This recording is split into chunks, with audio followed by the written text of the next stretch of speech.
खास कार्यक्रम में आप सभी का स्वागत है और मैं हूं आपके साथ साधना बत्रा। हिंदू धर्म में पितृपक्ष का विशेष महत्व है। हर व्यक्ति को पितृपक्ष के दौरान अपने पूर्व की 3 पीढ़ियों पिता, पितामह और प्रपितामही के साथ ही नाना नानी का भी श्राद्ध करना चाहिए। शास्त्रों में पितृपक्ष की अवधि को पितरों का सामूहिक मेला कहा जाता है। यह ऐसा समय होता है जब एक पक्ष यानी कि 15 दिनों के लिए पितरी पृथ्वीलोक पर आते हैं। ऐसे में इस समय परिजन अपने पितरों के निमित्त जो भी कार्य करते हैं या दान देते हैं, ये उन्हें प्राप्त होता है। इसे प्राप्त कर पितरी तृप्त होकर अपने वंश को फलने फूलने का शुभाशीष देते हैं और आशीर्वाद देकर जाते हैं। पितृपक्ष का आगाज हो चुका है। आज हमारे साथ स्टूडियो में खास मेहमान हैं ज्योतिष आचार्य रंजना राणा जी। रंजना जी आपको बताएंगी कि इस पितृपक्ष पर क्या कार्य करने चाहिए, क्या कार्य नहीं करने चाहिए। रंजना जी बहुत स्वागत आपका। नमस्कार, धन्यवाद। देखते हैं पितृपक्ष में, जैसे आपने बताया है साधना जी कि जब हमारे पूर्वज होते हैं जो वो इस समय धरती पर आते हैं, जब भी हमारे घर में किसी का देहांत हो जाता है तो वो पितृ हो जाते हैं और वो हम देखते हैं जब तक उनका जन्म नहीं होता तो वो सूक्ष्म रूप में पितृलोक में ही रहते हैं एंड सूक्ष्म लोक में रहते हैं और वहीं से हमको आशीर्वाद देते हैं। और पितृपक्ष जब होता है वो साल में 15 दिन के लिए उसकी अवधि होती है। उस समय वो अपना धरती पर आते हैं और अपने घर में आकर अपने जो संबंधी होते हैं उनका देखते हैं कि उनका काम कैसे चल रहा है और उनकी मदद करते हैं, उनको आशीर्वाद देते हैं और फिर यहाँ से वापस जाते हैं। और ये हर साल होता है क्योंकि एक साल में की ही उनको तृप्ति मिलती है और हर साल हम ये देखते हैं वो जरूर आते हैं। और ऐसे में इसलिए बहुत जरूरी है हमारे लिए कि उनका हमें तर्पण करना चाहिए, पिंडदान करना चाहिए और उनके निमित्त हमें ब्राह्मण को भोजन कराना चाहिए, दान पुण्य करना चाहिए। और जिस हिसाब से उनकी मृत्यु हुई है उसी तिथि के अनुसार अपने पितरों के लिए हमें पूजा अर्चना करनी चाहिए और दान पुण्य करना चाहिए। इससे बहुत ही ज्यादा हमारे लिए अच्छा रहता है। और ये हम देखते हैं हमारा शुरू हुआ है 17 सितंबर से और ये 2 अक्टूबर तक रहेगा। इन दिनों में हम जितना भी अपने पूर्वजों के लिए कर सकते हैं उतना ही हमारे लिए अच्छा रहेगा। बिल्कुल अन्ना जी, आपने बताया है कि ये पितृपक्ष जो हैं वो सबसे ज्यादा खास भी रहने वाले हैं और तमाम पितरों का आशीर्वाद हमें प्राप्त भी होता है और करीब 15 दिनों तक हम पितरों की पूजा कर सकते हैं। रंजना जी, ऐसे में सबसे ज्यादा जरूरी हो जाता है कि ये जानना कि पितृपक्ष क्यों किए जाते हैं, क्योंकि जिस तरह से आपने भी जानकारी दी है कि वो धरती पर आते हैं और तमाम पूजा पाठ करनी चाहिए, तो ऐसे में तमाम जातकों को आप ये बताइए कि किस प्रकार की पूजा जो है यहाँ पर तमाम जितने भी जातक है वो करेंगे। देखिए, हमको इस दिन ये बहुत ध्यान करना पड़ता है पितृपक्ष में, क्योंकि जितने भी लोग हम देखते हैं ये जैसे पितृदोष कई लोग बताते हैं कि उनको है, तो पितृदोष जिन लोगों का होता है उनके लिए और या जिन लोगों का काल सर्प दोष भी होता है उनके लिए बहुत ही ज्यादा जरूरी होता है कि वो अपने पितरों की शांति के लिए जरूर पूजा अर्चना और दान पुण्य अवश्य करें। और जैसे हम देखते हैं कई लोगों के घरों में दिक्कतें आती रहती हैं, उनके हर कार्य में विलंब रहता है, हर कार्य में उनकी दिक्कतें आती हैं, प्रॉब्लम्स आती हैं, विघ्न आते रहते हैं, या उनके घर में कोई बच्चा होता है वो विकलांग हो जाता है, या हम देखते हैं किसी की शादी टूटती रहती है, या घर परिवार में सुख शांति नहीं रहती है, या कईयों की सगाई टूट जाती है, कईयों के कार्य में विलंब आ रहा है या हो नहीं रहा, या उनके ऊपर कर्ज चढ़ता जा रहा है, या और प्रॉपर्टी को लेकर डिस्कॉर्ड्स होते हैं, प्रॉपर्टी को लेकर प्रॉब्लम्स होती हैं। इन सब चीजों के पीछे होता है पितृदोष। इसलिए ये समय हमको मिलता है जितना भी हो सके हम अपने पूर्वजों के लिए दान पुण्य पूजा पाठ करें। कोई भी हमने अगर गलत कार्य किया हुआ है उसके लिए हमें क्षमा मांगनी चाहिए। जैसे कि कई लोग हम देखते हैं अपने जो बुजुर्ग हैं उनकी इज्जत नहीं करते हैं, सम्मान नहीं देते हैं। उनकी आत्मा को जब वो किसी तरह अच्छे से उसका सम्मान नहीं करते हैं तो उनको इन सब दिक्कतों का सामना करना पड़ता है। इसके लिए बहुत जरूरी है कि ये हमें अब समय मिला है जब हमारे पितृ धरती पे आए हैं, हमको उनसे क्षमा मांगनी चाहिए। कोई भी हमसे गलती हो गई हो तो जरूर हमको ध्यान करना चाहिए कि हमको उनसे क्षमा मांगकर उनके हिसाब से हमको दान पुण्य पूजा पाठ करना चाहिए, गरीबों में बांटना चाहिए, ब्राह्मणों को तो जरूर ही खिलाना चाहिए। और जैसे हम कहते हैं कि पंचबली जो महादान होता है वो करना चाहिए। और इसमें हम देखते हैं कि बहुत जरूरी होता है कि हमको जब हम उनकी पूजा करते हैं तो सबसे पहले हमें गाय को रोटी देनी चाहिए। और गाय को जब हम रोटी देते हैं उसके लिए बहुत जरूरी होता है, क्योंकि हम देखते हैं जो गाय है मृत्यु के बाद हमें बैतरनी नदी होती है उसको पार करना होता है, जिसमें जो गाय है हमको मदद करती है। और गाय के अंदर 33 कोटि देवताओं का वास भी होता है, इसलिए उनकी पूजा अर्चना करने से, उनको खिलाने से पितृ बहुत ही ज्यादा प्रसन्न होते हैं। उसके साथ साथ हम देखते हैं कौवे को रोटी खिलाना चाहिए, क्योंकि कौवे जो होते हैं वो भी यमराज के साथ उनका जो है उनका जो है कौवा उनके साथ उनका कनेक्शन बना होता है, जितनी भी भविष्य की चीजें हैं वो सब जानता है। इसलिए कौवे को भी खिलाना बहुत ही ज्यादा जरूरी होता है। खीर खिलाओ या कोई भी चीज उनको खिलाना बहुत ज्यादा जरूरी होता है। इसके साथ साथ हम देखते हैं कुत्ते को भी खिलाना चाहिए, क्योंकि कुत्ता जो है वो भी यमराज का ही जानवर होता है, तो उसको खिलाने से भी बहुत ही ज्यादा हमको लाभ मिलता है। इसके साथ साथ हम देखते हैं जितनी चींटियां हैं उनको भी हम देखते हैं, उनको खिलाने से भी उनकी बिल के पास जाके हम जैसे आटा, चीनी, आटा है, शक्कर है और थोड़ा काला तिल जाकर अगर हम डाल देंगे तो उससे बहुत ज्यादा लाभ मिलेगा। उसके बाद हमको सारे अपने देवी देवताओं की पूजा करनी चाहिए। हमको इस समय फिर ब्राह्मण जो है उनको अपने घर में बुला के उनको भोजन कराना चाहिए, और कहा जाता है कि बहुत ही मनोहार से और बहुत ही अच्छे से उनको भोजन कराना चाहिए। अच्छे से उनको आसन पे बिठाकर उनको भोजन कराना चाहिए, जैसे खीर है, पूरी है, सब्जी है। और यूजुअली ये भी कहा जाता है कि जो भी चीज उनके जो पूर्वज हैं जिनका भी वो श्राद्ध कर रहे हैं, जो भी उनको पसंद है वो अगर हम उनको खिलाएंगे उससे बहुत ही ज्यादा लाभ मिलता है। और खूब मनोहार करके अच्छे से ब्राह्मण को खिलाना चाहिए। फिर उनको कपड़े देने चाहिए, उनको जैसे धोती है, कुर्ता है, परना है, कंबल है, और ये सब देके भोजन कराने के बाद उनको फिर दक्षिणा भी देनी चाहिए और उनका आशीर्वाद पाना चाहिए, ताकि जो भी हमारे घर के अंदर एक बारी फिर से सुख शांति जरूर होने लग जाए। बिल्कुल अन्ना जी, आपने जिस तरह से बताया है कि आशीर्वाद प्राप्त होता है पितरों को अगर हम मनाते हैं, तो ऐसे में पता कैसे चलता है कि हमारे पितरी नाराज हैं? देखिए, नाराज होने का हमें तभी पता चलता है जैसे कि घर में मैंने बताया है कि जैसे एक्सीडेंट्स होते हैं, एक्सीडेंटल डेथ्स हो जाती हैं, हर कार्य में विलंब आ रहा है, बच्चों को लेकर तकलीफें आ रही है, कोई बच्चा है वो विकलांग पैदा हो जाता है, ये जो अननेसेसरी लोगों के घरों में कोई लंबी बीमारी होनी शुरू हो जाती है, उन सब चीजों से लगता है कि पितृ नाराज हैं। और जैसे हमने बताया, ये सब चीजें करने से, उन नाम से दान पुण्य पूजा पाठ करने से जितनी भी ये प्रॉब्लम्स हैं वो ठीक हो जाती हैं। और हम देखते हैं कि जितनी भी हमको मानसिक, शारीरिक, पारिवारिक और आर्थिक समस्याएं जितनी भी हैं वो हमारी खत्म हो जाती हैं। जैसे कि कहा जाता है कि जब हम पैदा होते हैं तो हमारे ऊपर 3 ऋण होते हैं। एक होता है देव ऋण, एक होता है ऋषि ऋण और एक होता है पितृ ऋण। और हम ये देखते हैं ये पितृ पक्ष जब आता है, इस समय अगर हम दान पुण्य पूजा पाठ अपने पितरों के निमित्त करेंगे तो उससे बहुत ही ज्यादा हमको उनका आशीर्वाद मिलेगा और जितने भी हमारे पितृ दोष होंगे वो धीरे धीरे खत्म होते चले जाएंगे। इसके अलावा और भी हमको बहुत ही दान पुण्य बताए जाते हैं, मगर इस समय जितना भी जैसे कि वो धरती पे आए हुए हैं, हमको एक ऐसा मौका मिल रहा है जबकि हमने अगर कोई गलत किया है या हमारे मन में ऐसा लगता है, फिर भी हमको उनको हमेशा खुश करने की कोशिश करनी चाहिए, उनका मान सम्मान करना चाहिए, पूजा अर्चना उनके लिए करना चाहिए।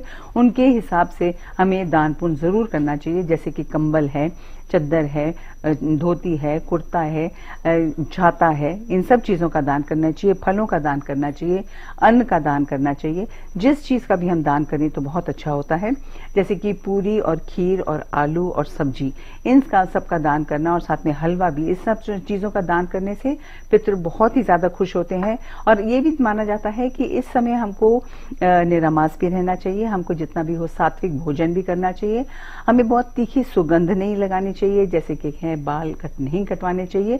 जितना भी समय हो हमको इन सब चीजों में बिल्कुल भी हमें वेस्ट नहीं करना चाहिए और हमको अपने जो पितृ हैं उनकी पूजा अर्चना और उनके नाम से दान पुण्य अवश्य करना चाहिए। इससे वो बहुत प्रसन्न होंगे और जब घर में खुशहाली आने लग जाएगी, हम खुद ही समझ जाएंगे कि हमारे पितृ हमसे बहुत ही ज्यादा प्रसन्न हैं और हमको आशीर्वाद देकर गए हैं।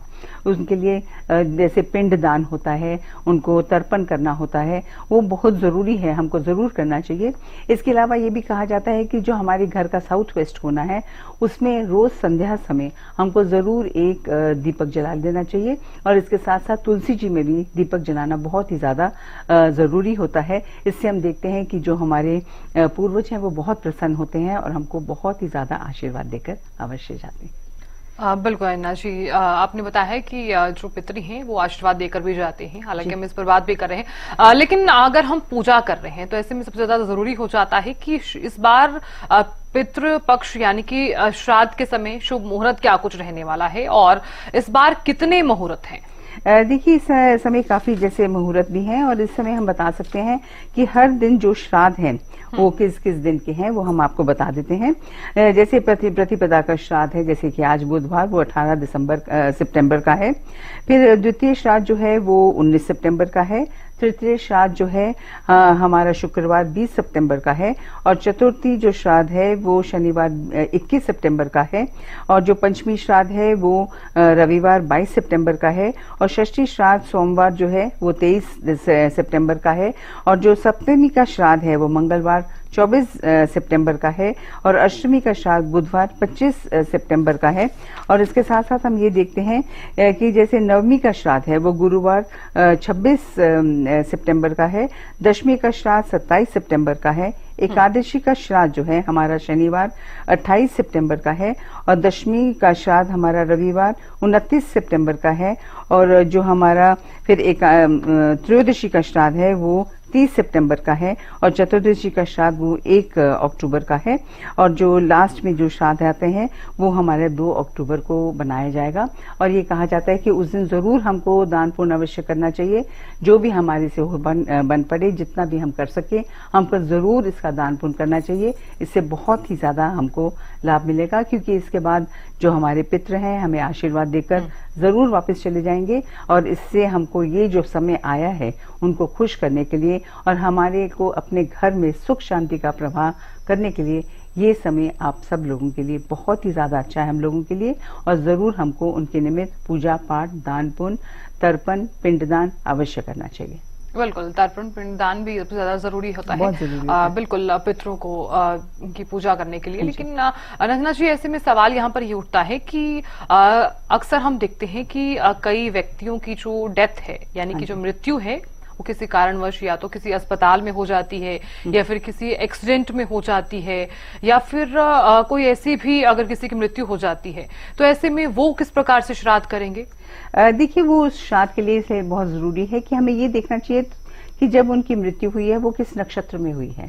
जिस नक्षत्र में उनकी जब समय का पता चल जाता है तो उस नक्षत्र को हम देख लेते हैं, उसी नक्षत्र के हिसाब से उसकी तिथि हम देख लेते हैं। तो उसी को हम जब पितृ का समय आता है, श्राद्ध का समय आता है, उसी का हम तिथि को चेक करके उसी हिसाब से हम उनका श्राद्ध कर सकते हैं। बिल्कुल अंजना जी, अब यहाँ पर तमाम जातकों को आप ये भी बताइए, क्योंकि ये कहा जाता है कि श्राद्ध में हम तमाम तरह के उपाय भी कर सकते हैं। अगर किसी के भी घर में कोई भी परेशानी आ रही है, कोई भी ऐसी समस्या है जिससे निजात नहीं मिल पा रहा है, चाहे वो शादी विवाह को लेकर कह लीजिए, चाहे तमाम ऐसे जो कार्य हैं वो नहीं कर पा रहे। हालांकि ये भी कहा जाता है कि अगर श्राद्ध चल रहे हैं तो मांगलिक कार्य आप मत कीजिए, कुछ भी नया खरीद रहे हैं तो मत कीजिए। तो ऐसे में आप ये भी बताइए तमाम जातकों को कि कौन कौन से कार्य इन श्राद्धों में नहीं करने चाहिए और कौन कौन से कार्य करने चाहिए, और अगर उपाय के तौर पर अगर हम कुछ करना चाह रहे हैं तो क्या क्या उपाय हम कर सकते हैं ताकि कोई भी बाधा किसी भी घर में ना आए। मांगलिक कार्य तो नहीं किए जाते हैं और कोई भी जैसे कोई वस्तु, जैसे कि घर खरीदना है, वाहन खरीदना है, या हमको कोई नए कपड़े खरीदने हैं, या अगर शादी ब्याह घर में हो रहा है तो उसके लिए कोई हमें जोड़ा खरीदना है, तो इन दिनों में नहीं करना चाहिए। बेसिकली इस समय जिस हिसाब से नक्षत्रों की तिथि होती है, इनका जिस हिसाब से कॉम्बिनेशन बना होता है, उसमें यही कहा जाता है कि इस समय क्योंकि पितृ आए हुए हैं, सारा समय हमको उनके ही ध्यान में, उनकी ही पूजा पाठ में, उनके के लिए ये हमें निकालना चाहिए। बेसिकली इसका यही होता है और हमें और कुछ कार्य नहीं करना चाहिए। तो इससे हम यही कहा जाता है कि इस समय कोई भी ऐसे, जैसे कई लोग घर खरीदना चाहते हैं या कोई लोग जैसे चाहते हैं कि कोई अच्छी वस्तु ऐसे अपने घर के लिए लें, या कोई अपने घर में कोई नया फर्नीचर लाना होता है या कुछ और भी चीज लानी होती है, तो ऐसा कोई भी शुभ कार्य नहीं करें। हम 10-15 दिन इंतजार करके उसके बाद ही हम कर सकते हैं। तो इससे हम ये देखते हैं कि जैसे कहीं जैसे घरों में हम आप बता रहे हैं कि प्रॉब्लम्स होती हैं, तो उस समय यही होता है कि अपने पितरों की जितने भी आप पूजा पाठ कर सकते हैं, जैसे गीता का पाठ आप कर सकते हैं, वो बहुत अच्छा होता है। और भी जो पूजा पाठ हम करना चाहें कर सकते हैं, शिव जी की पूजा कर सकते हैं। इन सब चीजों से जितनी भी हम इनकी पूजा करेंगे उतना ही हमको इससे लाभ मिलेगा, और अपने आप जो भी विघ्न आ रहे हैं हमारी जिंदगी में वो बिल्कुल खत्म होते चले जाएंगे। इसलिए घबराने की कोई भी जरूरत नहीं है। जैसे हमने अपने बड़े बुजुर्गों की सेवा पहले करी है, तो उसी हिसाब से उनको मन में रख के उनके पसंद की चीज हमको जरूर बनानी चाहिए और ब्राह्मण को भेंट करनी चाहिए। उनके पसंदीदा जैसे कपड़े होते हैं उनको पसंद है वैसे ही देने चाहिए। जैसे जो लेडीज होती हैं उनके लिए कहते हैं कि ब्राह्मणी को साड़ी देनी चाहिए, और जैसे आदमियों की है उसके लिए धोती कुर्ता परना, ये सब चीजें देते हैं। तो इसी हिसाब से अगर हम दान पुण्य पूजा पाठ करते रहेंगे तो जो भी हमारे कार्य में विलंब आ रहे हैं वो डेफिनेटली हमारे खत्म होते चले जाएंगे, क्योंकि इनके आशीर्वाद से बहुत ही ज्यादा हमको लाभ अवश्य प्राप्त होता है।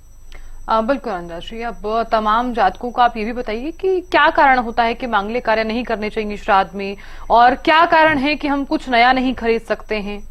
इसीलिए ये कहा जाता है क्योंकि ये जो समय होता है इस समय इसको इतना अच्छा नहीं माना जाता है, तो इसीलिए जितना भी समय हमको है अपने पूजा पाठ में ही लगाना चाहिए। हमको अपने पितरों को निग्लेक्ट नहीं करना चाहिए, क्योंकि बाकी समय तो आगे आ ही रहा है, नवरात्रे आ रहे हैं, उसमें हर शुभ कार्य हम कर सकते हैं, बिना किसी मुहूर्त के भी हम कर सकते हैं। इसलिए इस समय हमको बिल्कुल भी ये सब कार्य नहीं करने चाहिए, क्योंकि देखा गया है कि जो भी इस समय जैसे कोई गाड़ी लेते हैं या कोई और चीज ले लेते हैं तो उसमें दिक्कतें जरूर आती हैं, या तो गाड़ी खराब हो जाती है, या एक्सीडेंट्स हो जाते हैं, या किसी भी तरह की दिक्कतें आ सकती हैं, या कुछ और करेंगे तो उसमें भी दिक्कतें हमने देखी हैं कि आई हैं। कई लोग कहते हैं कि वो इन सब चीजों में विश्वास नहीं करते हैं, तो वो कर लेते हैं मगर फिर उनको दिक्कतों का सामना करना पड़ता है। और कई बार लोग ये भी कहते हैं कि अगर हम यहाँ पे ब्राह्मण को खिलाएंगे तो पितरों को कैसे मिलेगा। बेसिकली ये एक एनर्जी है। जब हमने एक प्यार से किसी को कोई चीज भेंट करते हैं, उनको अपने मन में रखें, तो वो जो है हमारी एनर्जी है वो 1000 फोल्ड्स बढ़कर हमारे पितरों की तरफ जाती है, और उनका आशीर्वाद हमको भी उसी हिसाब से मिलता है। इसलिए ये जो तथ्य है कि अगर ब्राह्मण को खिलाने से उनको कैसे मिलेगा, तो वो बिल्कुल व्यर्थ है। उसमें हमने जैसे समझाया है कि एक आपका जो मन है, जैसे हम कहते हैं जो श्रद्धा है, जिस भाव से आप उनकी पूजा अर्चना करेंगे उसी से आपको आशीर्वाद अवश्य मिलेगा। बिल्कुल अविनाशी, अब बात कर लेते हैं तमाम राशियों की। तमाम राशि भी यहाँ पर तमाम जातकों के लिए जाना सबसे ज्यादा जरूरी है, क्योंकि तमाम राशि वालों के लिए ये श्राद्ध क्या कुछ लेकर आए हैं, और ये भी बताइए कि इस श्राद्ध पर वो क्या क्या उपाय कर सकते हैं। मेष राशि वालों के लिए हम देखते हैं, उनके लिए ये जो श्राद्ध है वो उनके लिए उनको बहुत ही ज्यादा आशीर्वाद मिलने वाला है।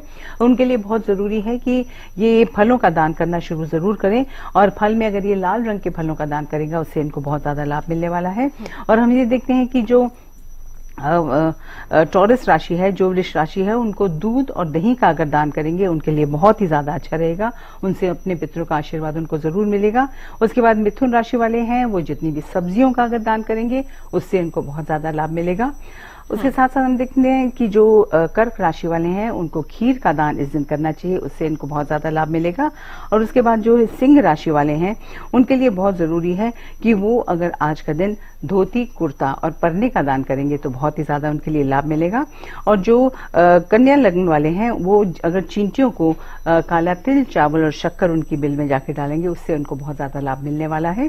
और जो लिब्रा राशि वाले हैं, जो तुला राशि वाले हैं, उनके लिए बहुत जरूरी है कि आज का दिन वो घी का दान करें, जितना भी हो। गाय के घी, गाय के दही, गाय के दूध का अगर दान करेंगे तो बहुत ही ज्यादा इनके लिए अच्छा रहेगा। और उसके बाद हम देखते हैं वृश्चिक राशि वाले हैं, वो आज का दिन अगर कुत्तों को रोटियां डालेंगे तो उससे इनको बहुत ज्यादा लाभ मिलेगा।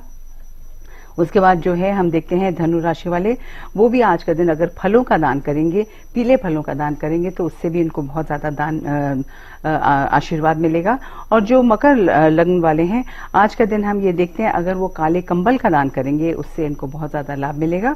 और जो धनु राशि वाले हैं वो भी हम देखते हैं आज का दिन अगर ये कौओं को खीर खिलाएंगे तो उससे इनको बहुत ज्यादा लाभ मिलेगा। और ये जो मीन राशि वाले हैं उनके लिए भी हम देखते हैं कि आज के दिन अगर ये ये साड़ी का दान करेंगे तो उससे इनको बहुत ज्यादा आशीर्वाद मिलेगा। अपने जितने भी पूर्वज हैं वो बहुत ही ज्यादा इनसे प्रसन्न होंगे, इनको बहुत ही ज्यादा आशीर्वाद देके जाएंगे। तो हर राशि वाले जो हमने बताया है वो तो अवश्य करेंगे। इसके अलावा भी अगर अपने पितरों के लिए ये पूजा पाठ, दान पुण्य, अर्चना कर सकते हैं, जितने भी निर्धन लोग हैं खुले दिल से उनको दान कीजिए और देखिए आपको बहुत ही ज्यादा अपने पूर्वजों का आशीर्वाद अवश्य मिलेगा।